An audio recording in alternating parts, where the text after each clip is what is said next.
মহান স্বাধীনতার ঘোষক বহুদলীয় গণতন্ত্রের প্রবক্তা শহীদ প্রেসিডেন্ট জিয়াউর রহমান ছিলেন বাংলাদেশের রাজনৈতিক ইতিহাসে এক দূরদর্শী ও সাহসী নেতৃত্বের প্রতীক।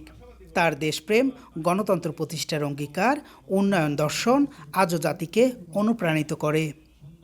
শনিবার রাজধানী কুয়ালালামপুরের স্থানীয় সময় সন্ধ্যা ৭টায় মালয়েশিয়া বিএনপি ও সহযোগী অঙ্গ সংগঠনের উদ্যোগে আয়োজিত শহীদ প্রেসিডেন্ট জিয়াউর রহমানের ৪৫তম শাহাদত বার্ষিকী উপলক্ষে দোয়া ও আলোচনা সভায় এ মন্তব্য করেন বক্তারা।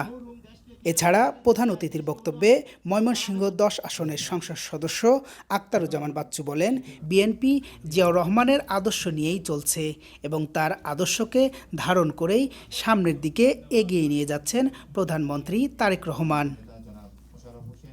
বিশেষ এই আয়োজনে স্থানীয় এতিমখানার শিশু কিশোর ও শতাধিক নেতাকর্মী সহ উপস্থিত ছিলেন মালয়েশিয়া যুবদলের সভাপতি মোহাম্মদ জসিমউদ্দিন, শেখ মোহাম্মদ সেলিম, খালিদ হাসান রিপন, মাসুদুল আলম কাজল, ফজলুল করিম সোহরাব, শামসুল আলম, হেলাল শিকদার সহ অনেকে।